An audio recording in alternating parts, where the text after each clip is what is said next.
സത്യസന്ധമായിട്ട് പറയുകയാണെങ്കിൽ ഈ കേസ് വന്നപ്പോൾ ഇതിലൊരു കൺഫ്യൂഷൻ വന്നു കുറേ പേർക്കൊക്കെ. എന്താണ് ദിലീപ് ചെയ്തിട്ടുണ്ടാവോ, ദിലീപ് ചെയ്തിട്ടില്ലേ, അങ്ങനെ രണ്ട് വിഭാഗമായിട്ട് കുറച്ച് പേര് തിരിഞ്ഞു. പക്ഷേ കല എന്നും ഇതാണ്. ദിലീപ് ഏട്ടൻ്റെ അഭിനയ മികവിനെ ചോദ്യം ചെയ്യാനൊന്നും ഒരാളില്ല.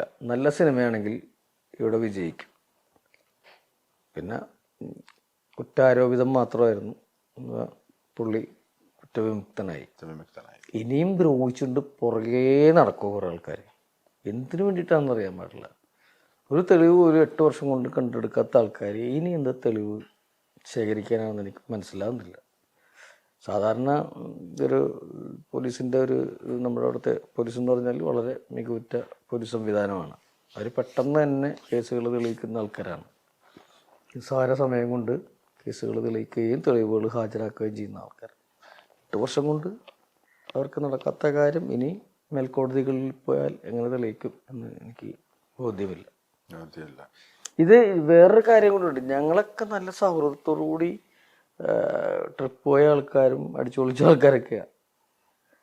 എപ്പോഴോ എവിടെയോ വിള്ളലുകൾ വീണിട്ട് വന്ന സംഭവമാണ്. അല്ലെങ്കിൽ ഞങ്ങൾ ഒരുമിച്ച് പോയതല്ലേ ഇവിടെയൊക്കെ. അമേരിക്കയിലൊക്കെ ഒരു 19 ദിവസം നല്ല രീതിയിൽ നല്ല കൂട്ടായിരുന്നു. എന്നെയാണ് ആദ്യം ചോദ്യം ചെയ്യാൻ കൊണ്ടുപോകുന്നത് സിനിമയിൽ നിന്ന്. ഈ കേസുമായിട്ടാണ് ദിവസം ഇവരൊക്കെ ചോദ്യം ചെയ്തായിരുന്നു. പല ന്യൂസുകളിലും വന്ന ഒരു കാര്യമാണ്, നാദിർ ഷാ എക്കയുടെ അടുത്ത് പോലീസ് വിളിച്ചിട്ട് മറ്റേ മൊഴി കൊടുക്കാൻ വരുമ്പോൾ അത് ഇങ്ങനെയൊക്കെ പറഞ്ഞ് ചെയ്താൽ മതി, ഞാൻ ഇങ്ങനെയൊക്കെ പറഞ്ഞു, അപ്പം അങ്ങനെ ഉണ്ടെന്നൊക്കെ പറഞ്ഞേക്കാം, അങ്ങനെ ഒരു ടോണിൽ പോലീസിൽ നിന്ന് സംസാരിച്ചെന്നൊക്കെ പറയുന്നത്, അതൊക്കെ ശരിക്കും ക്വസ്റ്റ്യൻ ചെയ്യാൻ വിളിപ്പിച്ച ഒരാളെന്നുള്ളതിൽ അങ്ങനെ എന്ന് പറഞ്ഞാൽ ഇക്കാക്കാന്നാണ് ഞാൻ വിളിക്കുന്നത്, ആഷിഖിന. ഇക്കാക്ക എന്നൊക്കെ പറഞ്ഞാൽ അങ്ങനത്തെ ഒരു സംഭവം പേടിച്ചരണ്ട് പ്രഷർ കൂടുന്ന ആളാണ് പുള്ളി. പുള്ളിനൊക്കെ അങ്ങനെ പേടിപ്പിച്ച് കഴിഞ്ഞാൽ പുള്ളി പേടിച്ച് അരണ്ടോ അങ്ങനത്തെ ഒരു മനുഷ്യനാണ്. അങ്ങനെയൊക്കെ ഒരു ജീവിതത്തിലൊരു കുറ്റകൃത്യം ചെയ്യാത്ത ഒരു കേസും ഇല്ലാത്ത അങ്ങനത്തെ ഒരാളാണ് ദിലീപ് എന്ന മനുഷ്യരായിട്ടുള്ള ആത്മബന്ധം വെച്ചിട്ട് പുള്ളിനെ അങ്ങനെ ചോദിച്ചതാണ് നമുക്ക് പഠിക്കാത്തത്. ഒരിക്കലും അങ്ങനത്തെ ഒരാളല്ല. ചിന്തിക്കാൻ പോലും പറ്റില്ല എനിക്കൊന്നും മിക്കാക്കിനെ പറ്റിയൊക്കെ. അതൊന്നും അങ്ങനെ ഒരിക്കലും ചെയ്യില്ല. ഇടയ്ക്ക് ചേട്ടൻ പറയുന്നുണ്ടായിരുന്നു മറ്റേ ലാലേട്ടൻ മമ്മൂക്കയൊക്കെ അമ്മയുടെ തലപ്പത്തൊക്കെ ഇരിക്കുന്നത് പോലെ മറ്റാരാണേലും ചെയ്യാൻ പറ്റും. ഇപ്പം അമ്മ അസോസിയേഷൻ്റെ പ്രവർത്തനങ്ങൾ ഇപ്പം സജീവമായിട്ട് അതിൽ ഇടപെടാറുണ്ടോ, അല്ലെങ്കിൽ എങ്ങനെ നോക്കിക്കാണും? വളരെ നല്ല പ്രവർത്തനമാണ് ഇപ്പോഴും. അമ്മ എന്ന സംഘടന ഇപ്പോഴും നല്ല പ്രവർത്തനമാണ്. നമ്മളെ ഓരോ കാര്യത്തിന് വിളിച്ച് ചോദിക്കുക. അതിന് ഓരോരുത്തരായി ഇപ്പോൾ നമുക്കൊരു അസുഖമുള്ള മെമ്പറാണെങ്കിൽ അവർക്ക് അവരുടെ ഡോക്ടറുടെ സൂക്ഷിച്ചിട്ടുണ്ടെങ്കിൽ അതിനുള്ള മരുന്നുകൾ വീട്ടിലേക്ക് എത്തിച്ചു തരുവാണ്. വീട്ടിലേക്ക് എത്തിച്ചു തരിക, അതൊക്കെയാണ് ഏറ്റവും വലിയ കാര്യം എന്ന് പറയുന്നത്. എത്രയോ വീടുകൾ വെച്ച് അമ്മ കൊടുത്തെന്നറിയാമോ? ഞാൻ പണ്ട് ഒരു സംഭവം പറഞ്ഞത്, ഇന്നസെൻ്റ് ഏട്ടൻ പ്രസിഡൻ്റായിട്ടിരിക്കുമ്പോൾ ഞാനൊരു സംഭവം പറഞ്ഞായിരുന്നു. അന്ന് പ്രളയം അതൊക്കെ വന്നു കഴിഞ്ഞിട്ട് ആ ടൈമിന് 5 കോടി രൂപയോ 6 കോടി രൂപയോ അമ്മ സർക്കാരിലേക്ക് കൊടുത്തു. അതുകൂടാതെ പേഴ്സണലായിട്ട് എല്ലാവരും കൊടുത്തു. അതിപ്പോൾ ഞാനടക്കം കൊടുത്തിട്ടുണ്ട്. എല്ലാ സഹായം ചെയ്തിട്ടുണ്ട്. നമ്മൾ ഓടിയടന്ന് പല സംവിധാനങ്ങളൊക്കെ ചെയ്തിട്ടുണ്ട്. അപ്പം ഞാൻ അന്ന് ഇന്നസെൻ്റ് ഏട്ടനോട് ഞാനെന്ന് പറഞ്ഞായിരുന്നു, ഈ 6 കോടി രൂപയ്ക്ക് നമുക്കൊരു 3 കോടി രൂപയ്ക്ക് സ്ഥലം മേടിച്ചിട്ട് ഒരു ബൗണ്ടറി ഒക്കെ ഇട്ടിട്ട് 3 കോടി രൂപയ്ക്ക് വീടുകൾ വെച്ച് കൊടുത്തിട്ട് പാവങ്ങൾക്ക് കൊടുത്തിട്ട് ഒരമ്മ ഗ്രാമം. ഇത് എന്നോട് ഇന്നസെന്റ് സാർ നേരിട്ട് പറഞ്ഞിട്ടുണ്ട്. അതുണ്ട്. പക്ഷേ അന്ന് ഞാൻ പറഞ്ഞ ഐഡിയ ചെയ്തുകൊണ്ട് ഞാനൊരു ജൂനിയർ പോലത്തെ ഒരാളായതുകൊണ്ടും അവർ അംഗീകരിച്ചില്ല. ഞാൻ പറഞ്ഞതാണ് ചുറ്റുമുതലൊക്കെ കിട്ടിയിട്ട് ഇഷ്ടംപോലെ സ്ഥലങ്ങൾ കിട്ടും. അങ്ങനെ വില കുറഞ്ഞ സ്ഥലങ്ങൾ, ചെറിയ കളി സ്ഥലങ്ങളും കാര്യങ്ങളും. ഇത് ഞാൻ പറഞ്ഞ ഒരു ഐഡിയ ആണ്. അപ്പം ഞാൻ പറഞ്ഞൊരു അമ്മ ഗ്രാമം, നാളെ സിനിമ താരങ്ങൾ ജനങ്ങൾക്ക് വേണ്ടി എന്ത് ചെയ്തു എന്ന് ചോദിച്ചാൽ ചൂണ്ടിക്കാണിക്കാൻ പറ്റിയൊരു സ്ഥലമായിരിക്കും അത് എന്ന് പറഞ്ഞു. പക്ഷേ ഇതങ്ങോട്ട് വിലപ്പോയില്ല, എടുത്തില്ല നമ്മുടെ വാക്കുകൾ. അതിനൊരു നിരാശ എനിക്കുണ്ട്. കാരണം ഗവൺമെൻറ്റിലേക്ക് ഇഷ്ടംപോലെ പണം ഒഴുകി എത്തുന്നുണ്ടായിരുന്നു ആ സമയത്ത് നമ്മൾ ഇത് ചെയ്താൽ മതിയായിരുന്നു. അവിടെ നിലനിന്നു. അത് പറഞ്ഞപ്പോൾ അന്ന് അവർ ആരും അംഗീകരിച്ചില്ല. അതുപോലെ എല്ലാവരും എന്താ പറയുക, പാർട്ടിപരമായിട്ടാണെങ്കിലും അമ്മയിൽ ഇത്രയും അവരൊക്കെ ഉണ്ട് വിട്ടളഞ്ഞു. ഇതുപോലെ തന്നെ ഈ കഴിഞ്ഞ കുറച്ച് ദിവസങ്ങൾക്കുള്ളിൽ ചേട്ടന്റെ പേര് കേട്ട മറ്റൊരു സ്പേസ് ഉണ്ട്. ഒരു കടം കൊടുക്കലുമായി ബന്ധപ്പെട്ട് വന്ന വിവാദത്തിനിടയ്ക്ക് ഞാൻ മാത്രമല്ല ധർമ്മജനും കൊടുത്തിട്ടുണ്ടെന്ന് ഒരു നടൻ പറയുന്ന ഒരു സ്റ്റേറ്റ്മെന്റ് കേട്ടിട്ടുണ്ട്. ചേട്ടൻ കടം കൊടുക്കാൻ ഹരീഷ് കണാറിനാണ് പേര് പറഞ്ഞാൽ കുഴപ്പമില്ല, അവൻ എൻ്റെ പേര് പറയാമെങ്കിൽ എനിക്ക് അവൻ്റെ പേരും പറയാമല്ലോ. ഞങ്ങൾ ഭയങ്കര കുടുംബ സുഹൃത്തുക്കളാണ്.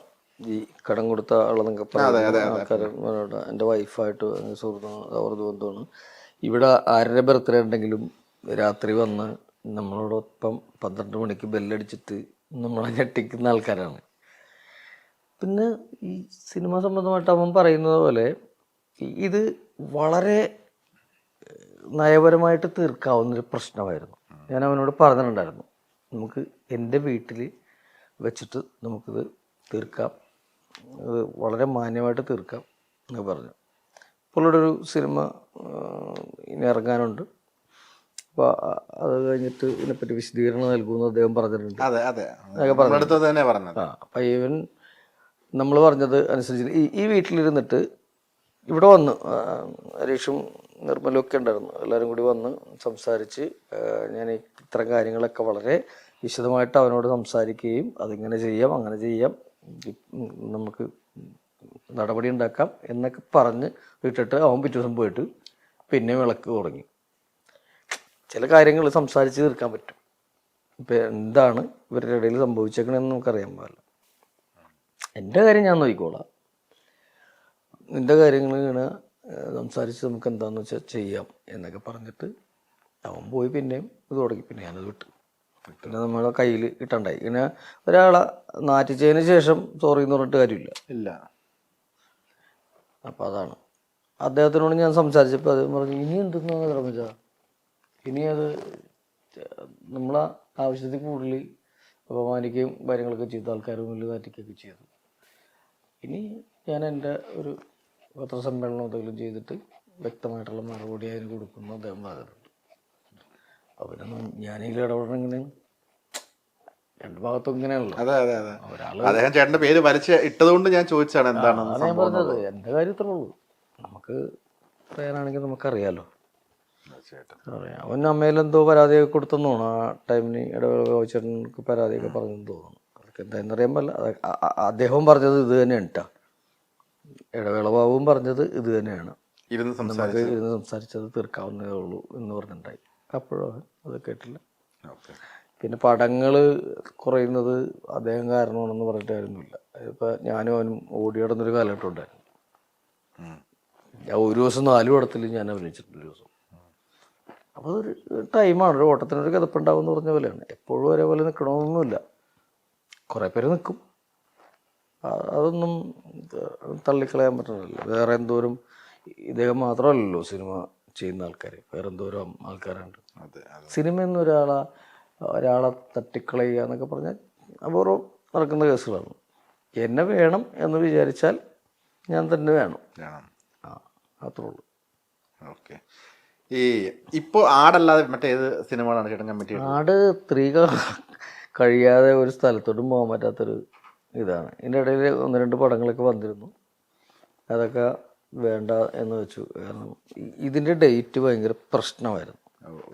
ഈ മഴയുണ്ടായിരുന്ന ടൈമിനൊക്കെ ഷൂട്ടിങ് മുടങ്ങുക, പിന്നത്തെ ഡേറ്റ് എന്താണെന്ന് അറിയാൻ പറ്റില്ല. പിന്നെ ഇത് നമ്മുടെ നമുക്കും കൂടി വേണ്ട ഒരു സിനിമയാണ്. അതിൻ്റെ പ്രൊഡ്യൂസർക്കും ഡയറക്ടർക്കും മാത്രമല്ല നമ്മൾക്കും കൂടി അവകാശമുള്ളൊരു സിനിമയാണ്. അപ്പോൾ അത് കഴിഞ്ഞ് അത് നല്ലോണം പൂർത്തിയാക്കിയിട്ട് അടുത്തതിലേക്ക് പോകാം എന്നുള്ളൊരു രീതിയിലാണ് മറ്റ് 2 പടങ്ങൾ ഇതിൻ്റെ ഇടയിൽ വന്നത്. ഇനി കൺഫ്യൂഷൻ വന്നാലോ അവർക്ക് ബുദ്ധിമുട്ടായാലോ എന്ന് ഓർത്തിട്ട് നമ്മൾ വിട്ടുള്ളത്.